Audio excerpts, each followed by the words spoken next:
My name is Walter Brigham. I'm 81 years old and I live alone in the house I built with my own hands 50 years ago, back when my knees still bent easily and I thought concrete would outlast grief. The neighborhood's changed, of course. Used to be mostly retirees like me. Then came the young couples, and now it's all Airbnbs and gardeners who don't speak English. But my house, beige brick with the dented mailbox and sagging awning out front, stayed the same. I mowed the lawn every Saturday until about a year ago when the doctor told me I had age-appropriate degeneration in my spine. I told him there's nothing appropriate about losing your ability to push a mower. Still, I hired a service. I refused to let the grass rot just because my bones got soft. Most mornings I wake up at 5:30. That's when the sun hits the blinds and my bladder says it's time. I sit on the edge of the bed, rub my knees, and wait for the vertigo to settle. Then I shuffle to the kitchen, the linoleum cold under my heels, and make coffee. Drip, black, no sugar. The same way Janine used to make it. My wife died 7 years ago. Pancreatic cancer. She was gone 5 weeks after diagnosis. Still had the yellowing pamphlet from the hospital on coping with loss on the dining room table the day she passed, as if grief could be coached like a little league team. Janine left the house clean. She always did that. I remember how she'd scrub the sinks before we went on vacation, just in case we die, she'd say, laughing. She didn't want people to find toothpaste stains on the porcelain. After she was gone, I kept the routine. Made the bed, watered her violets, watched the shows we used to mock together. I still chuckle when the weatherman says, mild chance of precipitation, because Janine would always shout, "Say rain, you coward." It's the kind of laughter that ends with a sigh. My daughter, Sarah, lives 30 minutes away in Eden Prairie. I used to drive there myself, back when I still trusted my reflexes. But she insisted I stop after I hit a parking sign at the grocery store. "Dad, it's not safe," she said, as if safety mattered more than dignity. So now, if she wants to see me, she has to come here. That is, when she remembers. She used to visit every other week, bringing the grandkids, sometimes even cooking dinner. Now it's holidays if I'm lucky, and when she does come, it's all rushed. "Don't eat too much salt, Dad," and "You should get a walk-in tub." She talks to me like I'm already half gone. I used to think she did it out of concern, but over the years I started noticing a shift. Subtle at first, less eye contact, more checking her phone. Then came the suggestions. "Have you thought about assisted living? Maybe you could sell the house, move into one of those retirement communities. They have group activities. You'd like that." I told her once, "I don't want activities. I want silence." She didn't laugh. What hurt the most wasn't the suggestion. It was the tone, like she was trying to manage me, not talk to me, like I was a loose end in her life she needed to tie up. And yet, despite the distance, despite the sting of being a fixture instead of a father, I still looked forward to her visits. I'd clean the house a day before, iron a shirt, buy the crackers the grandkids liked. Hope is stubborn. Last spring, Sarah asked me if I'd consider staying with her while the contractors did repairs on her kitchen. "Just 2 weeks," she said. "We can watch movies, Dad. The kids would love having you around." That was a lie. They barely looked up from their tablets. But I agreed. Partly because I wanted to believe her, partly because I was tired of eating alone. She gave me the guest room, a narrow bed, and a shelf full of scented candles. I couldn't sleep. Everything smelled like coconut and anxiety. Her husband barely spoke to me. The boys grunted. Sarah worked late. After a week, I packed my bag, called a cab, and went home. She was angry. "You didn't even say goodbye." I told her there was nothing to say. Since then, she hasn't visited. Not once. She called occasionally, mostly to ask if I'd seen her emails or gotten the birthday card she sent late. I'd tell her yes, even when I hadn't. The silence between us was like furniture. Always there, always in the way. So I went back to my rituals. Morning coffee. Midday walk to the mailbox. Evening news. I fed the squirrels. I reread Janine's cookbooks, even though I don't cook anything more complicated than soup. I lived the quiet life. Until she called again 2 months ago, asking if she and the boys could stay here for a few days. The plumbing at her place had gone haywire. The house was unlivable. Her voice was soft, apologetic. I hesitated, the memory of those candles still sharp, but I said yes. Because I still remembered the girl who once drew me pictures with hearts and called me her #1 best daddy. She arrived with 2 carloads of luggage and a strange man I'd never met. "This is Marcus," she said, like that meant something to me. No explanation, no apology, just a man in my foyer shaking my hand like he was entitled to be there. The boys didn't look up. They carried gaming consoles and beanbag chairs like they were moving into a dorm. At first, I told myself it was temporary. A few nights. I gave up my room without protest and slept in the basement, where the dehumidifier buzzed like a bad dream. But I began to notice things. Dishes in the sink I hadn't used, lights left on, strangers coming in and out. I heard laughter in the night from behind my bedroom door. My bed, my sheets, my memories. That's when something inside me shifted. It started with a smell. Not something offensive, not rot or mildew, but foreign. A cologne I didn't recognize, sharp and synthetic, like the kind they give away in gyms. I noticed it when I came upstairs one morning to get aspirin from the bathroom cabinet. The hallway felt warmer than usual, as if too many bodies had been inside overnight. The guest room door was ajar, but I didn't peek in. I didn't have to. I knew my daughter wasn't the type to use perfume like that. And Marcus, well, I didn't know him at all. Still don't. He wasn't her boyfriend, she insisted, just a close friend who needed a place to crash for a few nights. That phrase, crash, irritated me. It wasn't a motel. It was my home, my room. Later that day, I walked into the kitchen and found a pair of muddy boots by the back door, size 12 at least. A denim jacket was draped over one of the dining chairs. Next to it was an ashtray. An ashtray. I haven't smoked in 40 years, and Sarah knows it. Janine was allergic to smoke, used to carry tissues in her purse to cover her nose if someone lit up nearby. That ashtray felt like a slap. I picked it up with a paper towel and put it in the garage next to the broken lawnmower and rusted garden shears. Out of sight, but not out of mind. That evening, I sat in the living room, pretending to read while the muffled bass of someone's music rattled the floorboards. The voices upstairs were casual, relaxed. Not a trace of apology or consideration. I wanted to confront Sarah right then, but I didn't. I waited until the next morning when I found Marcus shirtless in the kitchen, eating my cereal straight from the box. He didn't say good morning, just nodded and left the crumbs on the counter. I followed the sound of the TV to the den, where Sarah was curled up with her laptop. "Who's sleeping in my room?" I asked. She looked up slowly, as if I'd interrupted something of great importance. "Marcus," she said. "It's just for a few nights, Dad. His girlfriend kicked him out." "Your room has 2 beds." She rolled her eyes.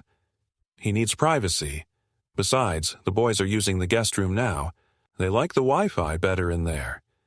So where am I supposed to sleep?" "You've been in the basement," she said flatly. "You said it was fine." "I didn't say it was fine. I didn't say anything at all." "Well, it's temporary. Don't make it a thing." "Don't make it a thing?" I repeated, stunned by her tone. "You've invited strangers into my house, into my bed, and you tell me not to make it a thing?" She closed her laptop with a sigh, like I was a technical issue she had to troubleshoot. "Dad, you're being dramatic. You don't even sleep up there anymore." "That's not the point." "Then what is?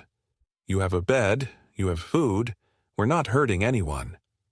I stared at her, searching her face for the girl I raised. The one who used to beg me to carry her on my shoulders in the park. The one who cried when her goldfish died. She wasn't there. In her place sat a woman who had moved herself into my home like it was her birthright, who saw my things not as belongings but as furniture for her convenience. "I want them out," I said finally. "Today." She blinked. "Dad, I'm serious, Sarah. Marcus, his friends, whoever else is coming through that door. This isn't a boarding house." She stood up, arms folded. "You're overreacting. It's just a few people. They're in a rough spot. So was I after your mother died. I didn't invite half the city to sleep in our bedroom." Her face darkened. "Don't guilt me with Mom." "I'm not. I'm reminding you whose house this is. Do you even hear yourself? You sound like one of those bitter old men yelling at clouds." "Maybe I am, but I have the right to yell under my own roof." She shook her head in disbelief. "You don't understand, Dad. Things are different now. People help each other. This isn't help, it's trespassing." "Fine."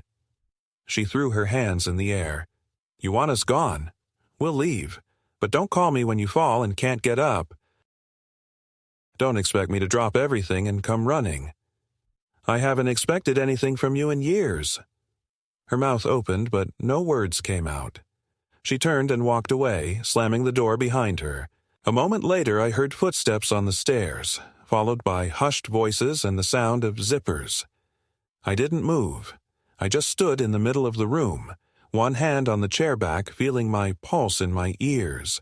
The silence that returned felt heavier than before. Not peaceful, hollow, like a bell that had been struck too hard. Around noon, she came back downstairs alone. "We're staying one more night," she said coldly. "Marcus is moving out tomorrow. The boys need to finish schoolwork and I'm not dragging them around." I didn't respond. She glared at me, waiting for a fight, but I gave her nothing. That night, I locked my bedroom door from the inside and slept on the mattress, fully clothed. I didn't trust anyone not to walk in. The sheets smelled like cheap aftershave and someone else's sweat. I lay staring at the ceiling, wondering when it had happened, the moment I stopped being a father and became an obstacle. There was no date, no event, just a slow erosion of respect until all that remained was utility. I woke up early and walked to the shed. I still had the spare keys to every room, including the back entrance. I found them in the old coffee tin where Janine used to keep buttons. I held them in my hand for a while, then put them in my coat pocket and went back inside. Sarah and the boys were asleep. The house was quiet, peaceful in a way I hadn't felt in weeks. I made coffee, sat at the table and stared out the window as the sky turned pink. Then I made a decision. The next day began with silence that felt loaded. The kind of silence that hums just before a thunderstorm. Thick with things unsaid and tension coiled tightly around every movement. Sarah didn't speak to me at breakfast. She stood at the counter, scrolling through her phone, nursing coffee like it was a sedative. The boys came downstairs late, grunted something that passed for a greeting, then disappeared again. Marcus was nowhere to be seen. I didn't ask where he'd gone. I didn't care. All I cared about was that last night I'd taken back the keys. I waited until Sarah went into the shower. Then I walked through the house methodically and gathered every extra copy of the house keys I could find. One was hanging by the mudroom door, another in a decorative dish on the hallway table. 2 more were in her purse. I saw them the night before when she left it open on the dining chair. I didn't feel guilty. Not anymore. I had spent weeks feeling like a guest in my own home, tiptoeing around my own kitchen and enduring strangers on my sofa while my own daughter used my hospitality like a debit card. The final set of keys, the ones Marcus had, I had to retrieve more creatively. I knew he kept his duffel bag in the hall closet. While everyone was busy with their screens and cereal, I opened the zipper and found what I was looking for. A black keychain with a skull and 2 house keys. I replaced the rest of his belongings exactly as they were. I didn't want confrontation. I wanted control. Later that afternoon, Sarah came into the living room and asked if I had seen her car keys. I told her I hadn't. She gave me a hard look but didn't press. "Marcus is coming back tomorrow," she added. "He left some things." "He won't be staying," I said quietly, not looking up from the paper. She exhaled loudly through her nose. "We already discussed this." "Number U talked. I listened. That's not a discussion." Her jaw tightened. "You're being unreasonable. This is why people don't help you. Because you push them away." I folded the paper and set it down. "He's not coming back here. Not as a guest, not as a tenant, not even as a memory." She blinked at me, stunned. "Are you serious?" "I've never been more serious in my life." "You can't just make decisions like that without consulting me." "I just did." "It's my house. I gave you space when you needed it. I gave up my bed, my quiet, my privacy. And you gave it away to a stranger. He's not a stranger to me. But he's a stranger to me, and you never asked if that mattered." Her expression flickered, the way someone's face does when they realize they've crossed a line but don't want to admit it. "You're being dramatic again." I'm being clear." She stared at me for a long moment, then walked away. No shouting, no tears. Just that same cold withdrawal that had become her weapon of choice. I watched her climb the stairs, her shoulders stiff with offense.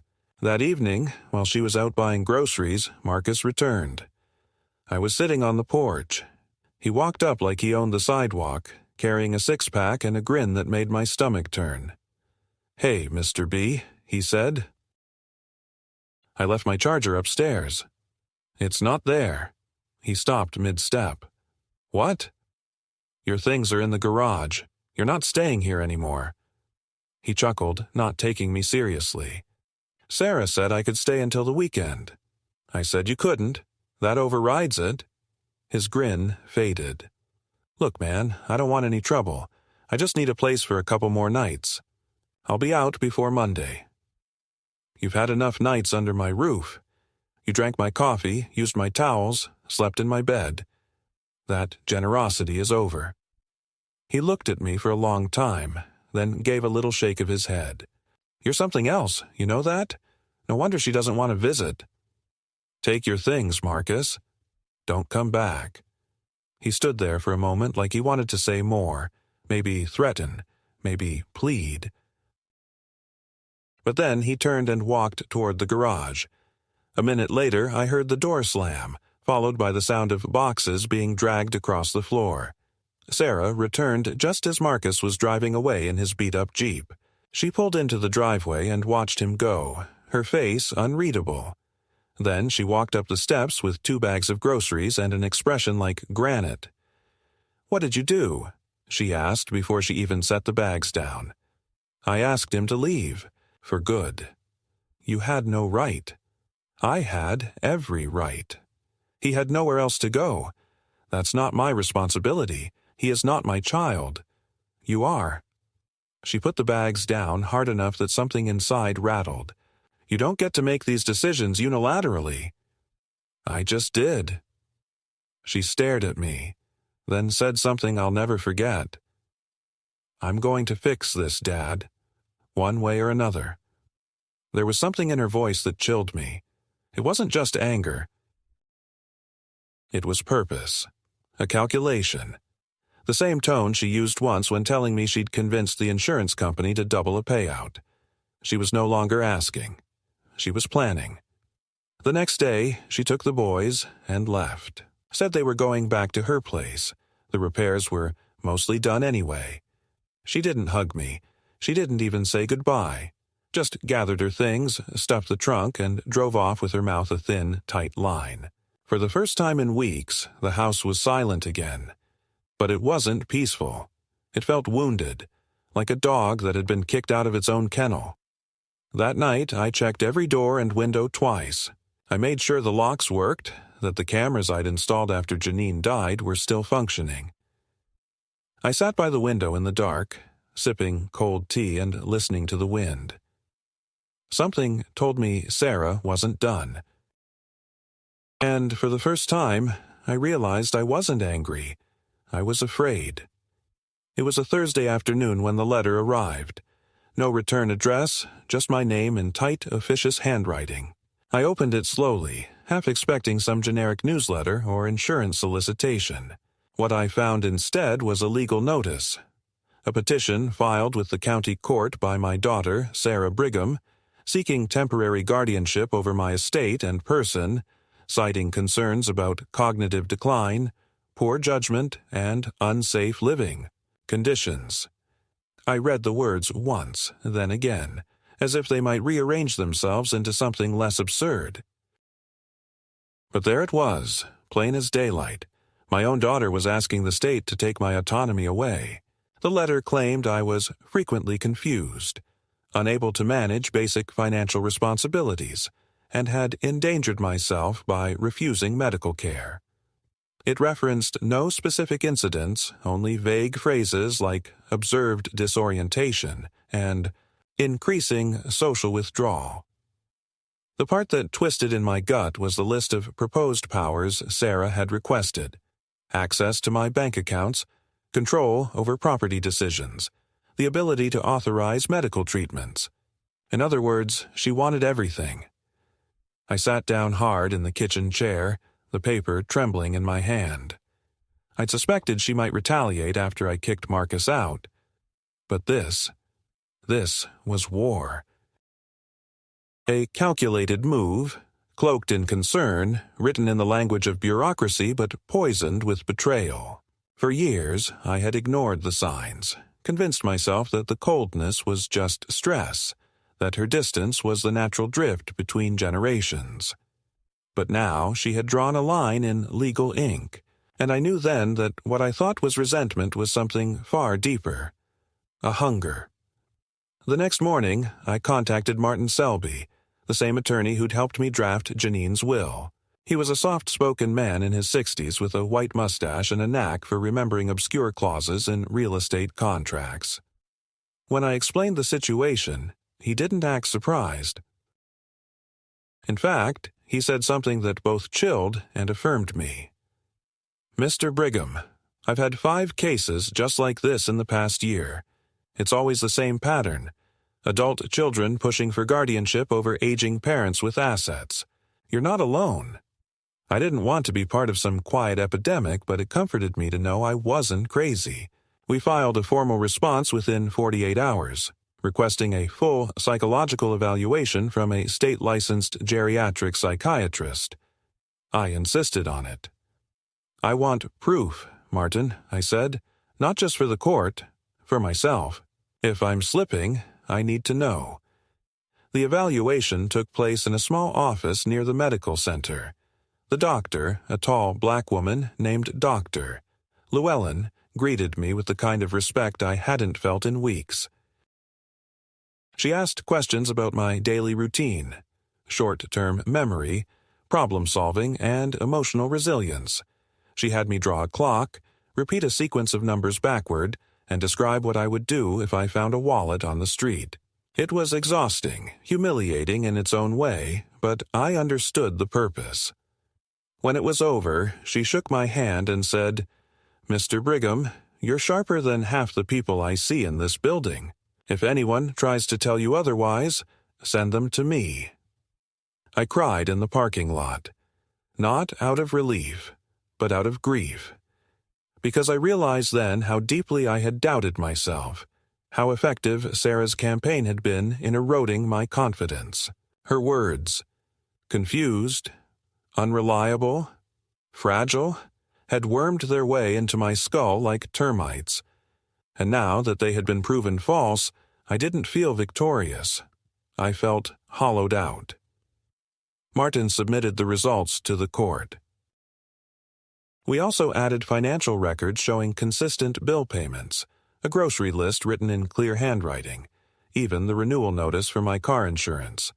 All small things, but together they painted a picture of competence. The court hearing was scheduled for 3 weeks out. Until then, I was left to wait, to wonder what Sarah would try next. And she did try. The next week, A social worker showed up at my door claiming she had received an anonymous tip about an elderly man living in unsanitary and unsafe conditions. I let her in. The house was spotless. I'd cleaned it top to bottom the day before, anticipating something like this. She found nothing. In fact, she complimented the organization of my medicine cabinet. When she left, she gave me a look I'll never forget. A mix of sympathy and quiet fury. "Mr. Brigham," she said gently, "you're not the one who needs watching." I knew then that Sarah had no intention of stopping. She wasn't trying to protect me. She was trying to remove me, to claim the house, the bank accounts, the insurance policies. She wanted the paperwork of my life without the person it belonged to. But I wasn't gone yet. I wasn't fading. I was waking up, and I would not let her bury me while I was still breathing.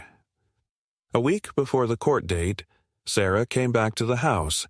She didn't call first. I saw her car pull into the driveway at 9:43 a.m., a time I knew well because I had just sat down with my second cup of coffee and the crossword puzzle. She stepped out of the car in heels, wearing a sharp navy suit that screamed performance, not comfort, and for a split second I could almost believe she was coming for something benign. A reconciliation, an apology, a moment of humanity. But then she knocked twice, firmly, like someone delivering a subpoena, and when I opened the door, her smile was brittle enough to cut paper. "Hi, Dad," she said with a brightness that didn't reach her eyes. "Can we talk?" I didn't invite her in. I let the screen door stay between us. She looked annoyed, but not surprised. "I just came by to check in, make sure you're okay." I said nothing, just stood there, letting the silence expand. She adjusted her purse on her shoulder, glanced at the driveway as if expecting someone else to appear. "Look, I know you're upset. I know things got a little out of hand. But I want you to understand that none of this is personal.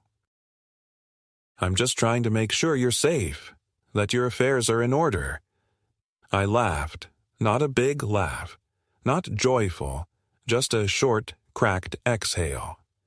"You mean my house, my accounts, my dignity." She flinched at that, but recovered quickly.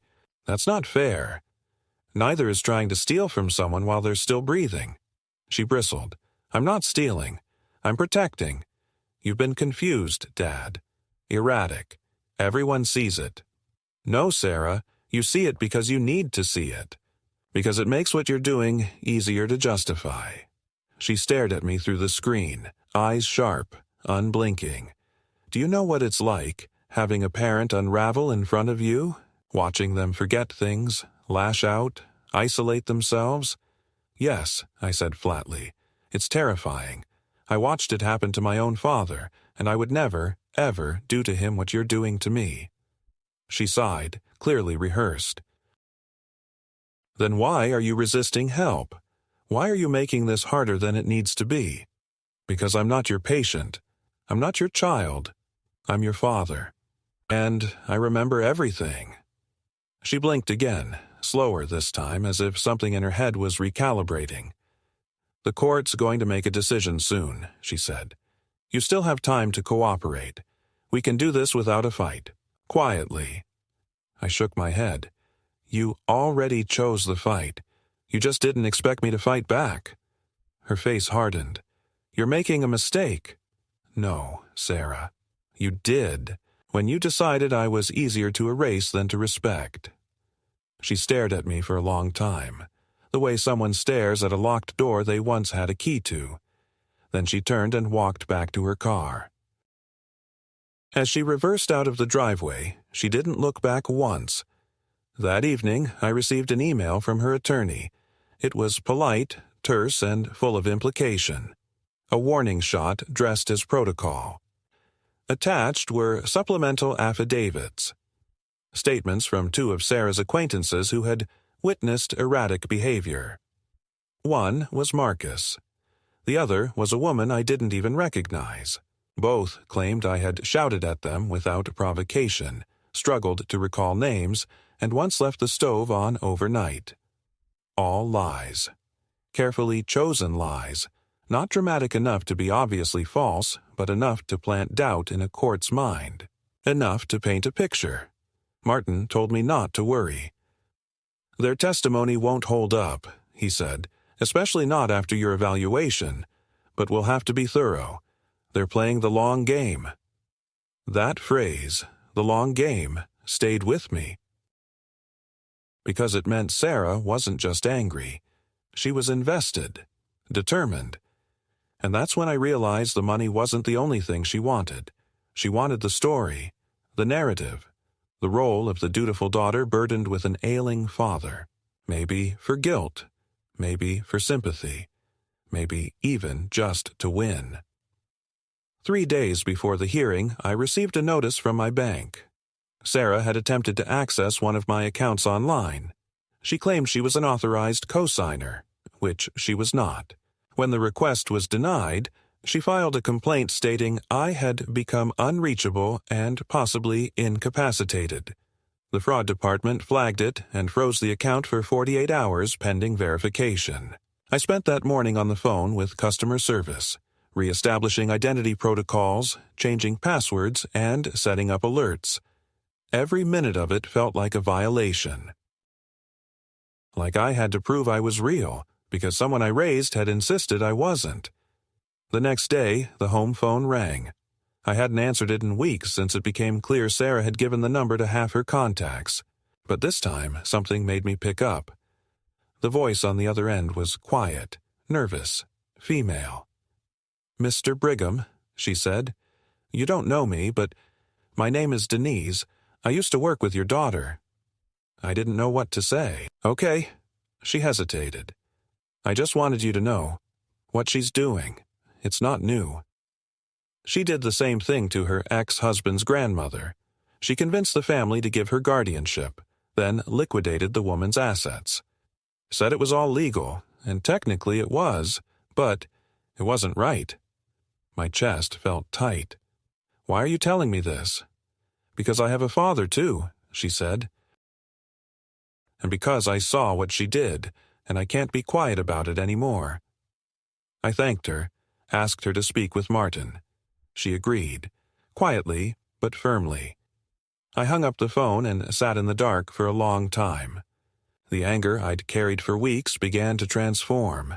Not into peace, not yet, but into resolve. Sarah had made a mistake. Not by coming after me, but by assuming I had nothing left to protect. No allies, no memory, no fight. That night, I took out Janine's old photo album, the one Sarah never cared about. I flipped through page after page of birthdays, vacations, Christmas mornings. I found pictures of Sarah as a girl, smiling up at me, her hands covered in finger paint, her eyes lit with joy. I studied those photos the way you study crime scene evidence, looking for the moment everything shifted. I didn't find it. But I found something else. A picture of Janine holding Sarah at age 4, her eyes meeting mine across the lens. There was love in that photo. Real, whole, unbroken love. I realized then that Sarah hadn't just betrayed me. She'd betrayed the woman who gave her everything, and that was a sin I could never forgive. By the time the court date arrived, I was ready. The courtroom was smaller than I'd imagined, more utilitarian than grand. Fluorescent lights, beige walls, a few framed photographs of the local officials, and a faint smell of disinfectant in the air. It felt more like a DMV than the setting for a life-altering confrontation. Yet, as I took my seat at the respondent's table, with Martin beside me and the judge's bench looming ahead, I understood that this was where everything that had unraveled in the past 2 months would either be restored or irreparably severed. Sarah sat across from me, perfectly composed, her attorney whispering something in her ear.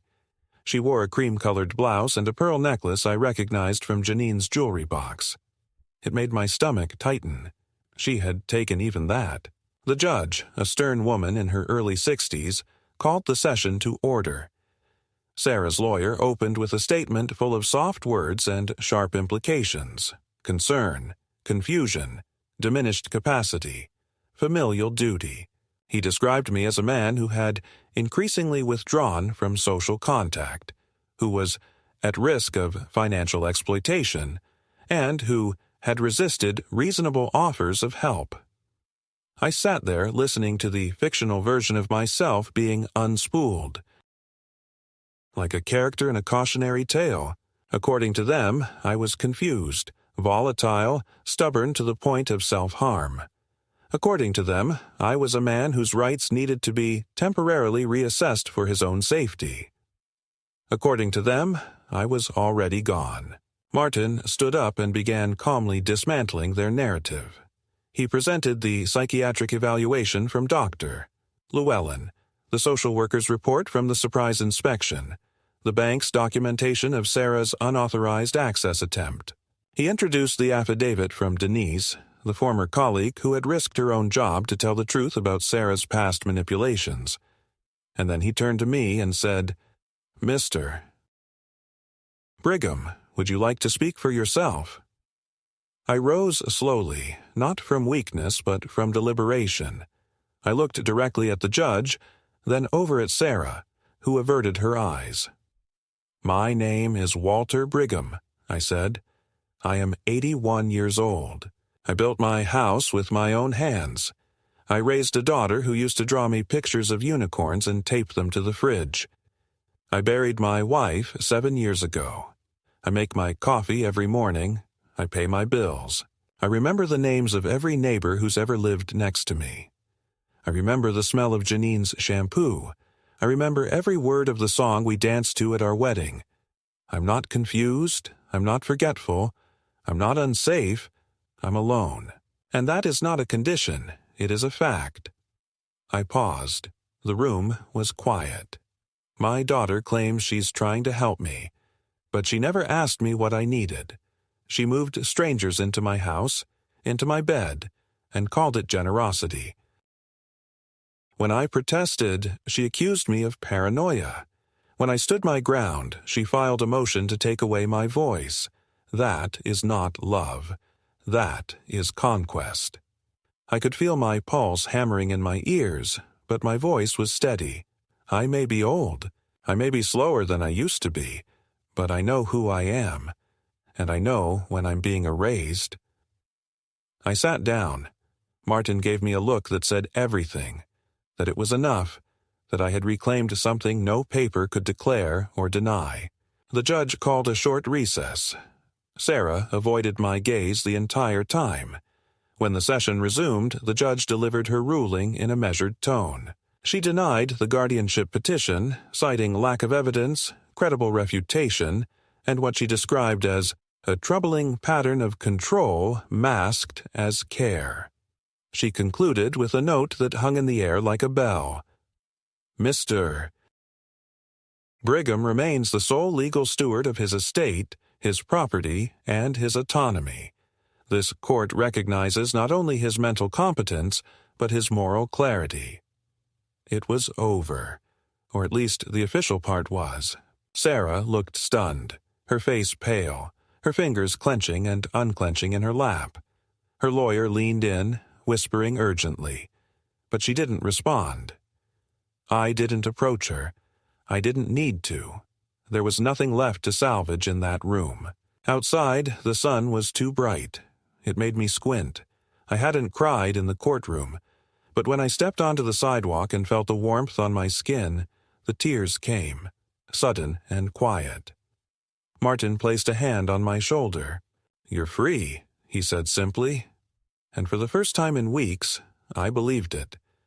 But I also knew something else. Sarah wasn't finished.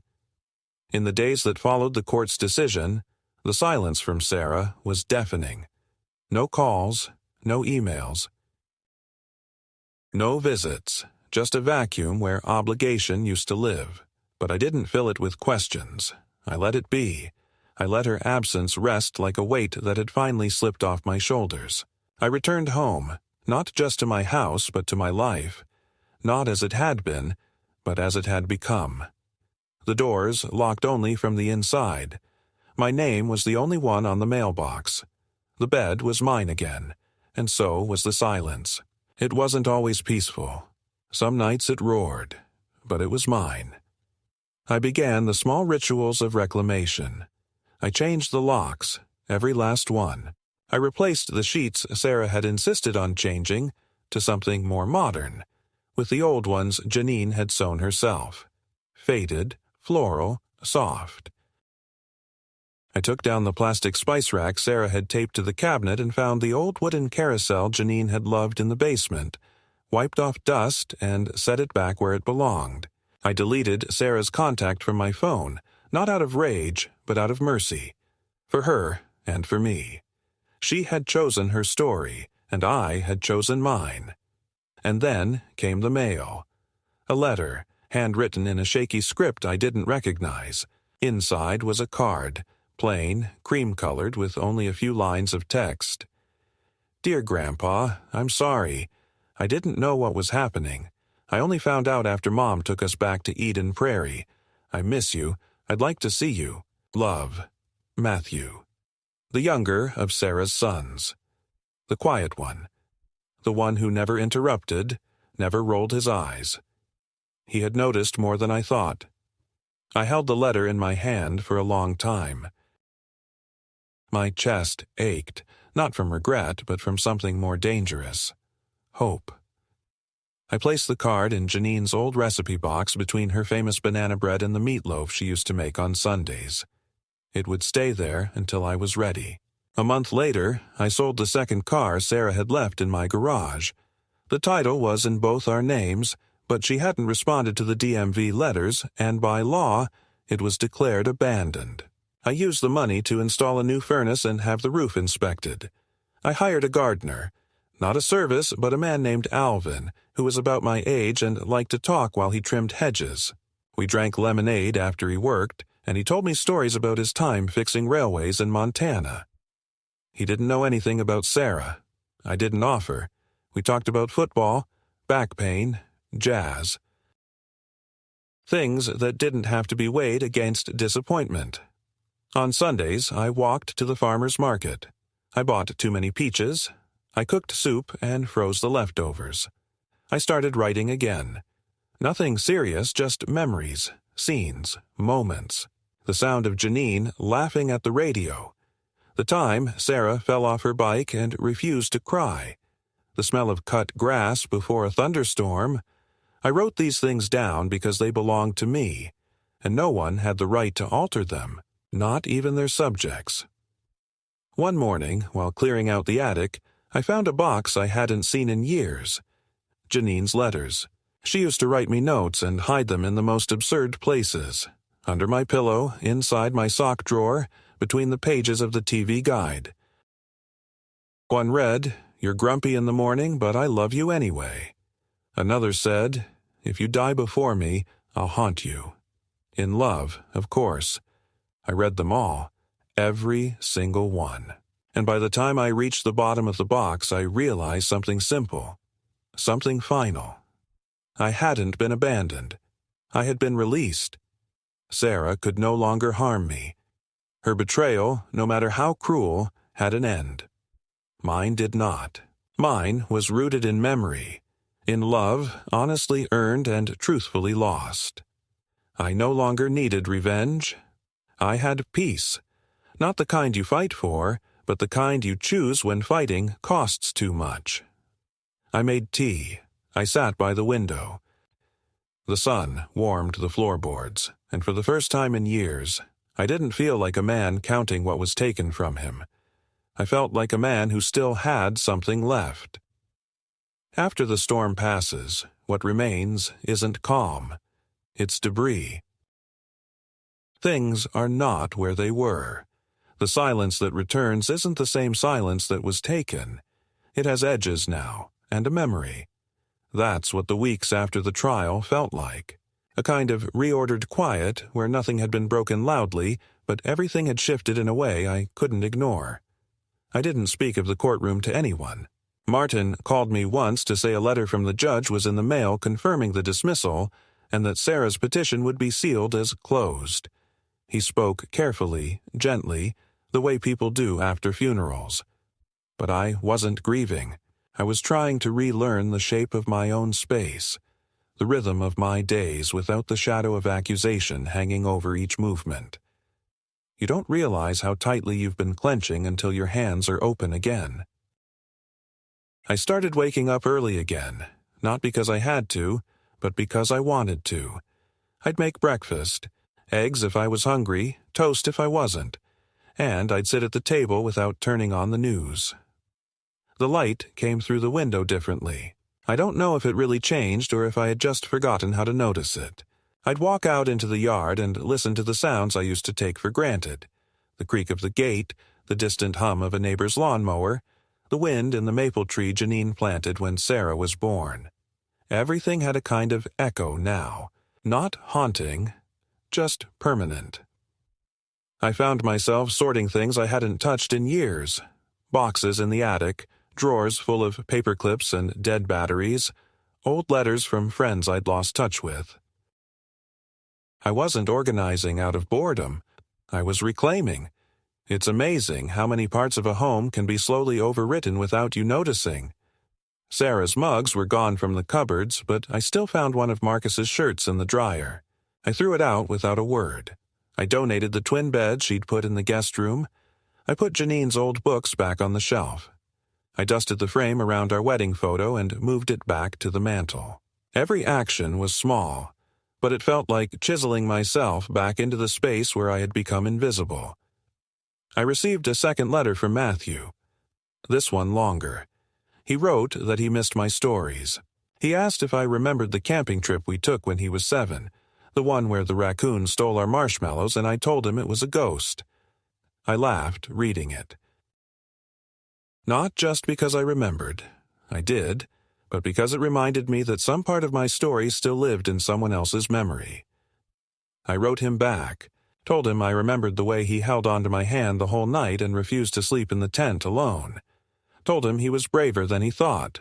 Told him my door was open, but only if he came alone. I didn't mention Sarah. He didn't either. One day, I found myself in the den, staring at the spot on the wall where the family photo used to hang, the one Sarah took down, because it was old and crooked. I pulled it out of the hall closet, dusted off the glass, and hung it again, crooked and all. I looked at our faces, me, Janine, Sarah, at 15, wearing braces and holding a rescue dog we only kept for 3 months. We all looked so sure, so unaware. I didn't feel sad looking at it. I felt precise. I remembered who we were before time added layers we didn't ask for.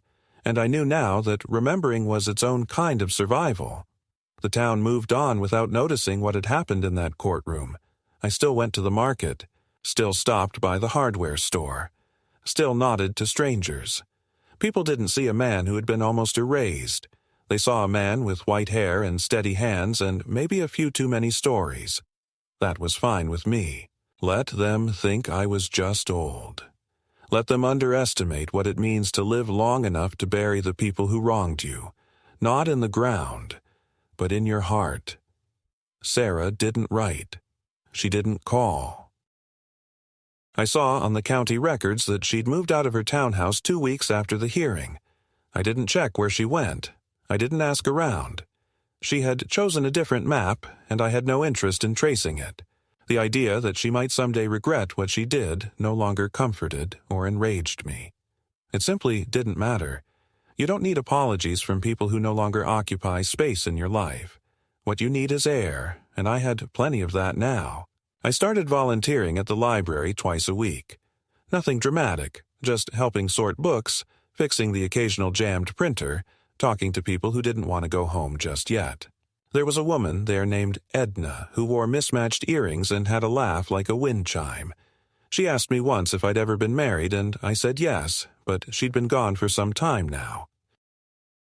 She asked if I was still angry at the world, and I told her no, just slower to forgive.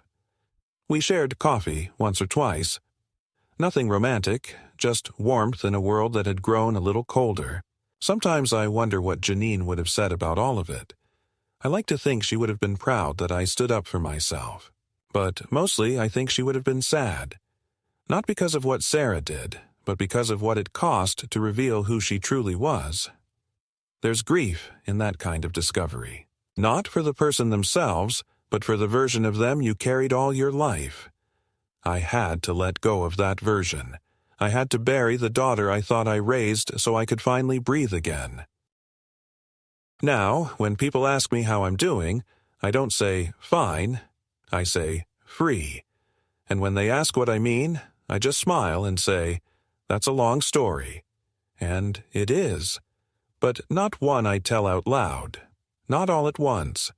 Some stories you write into the walls, into the way you arrange your books, into the locked drawers and dusty photographs and quiet mornings where the kettle sings like it used to before the world tried to convince you that your time was over. It isn't over. It's just mine again.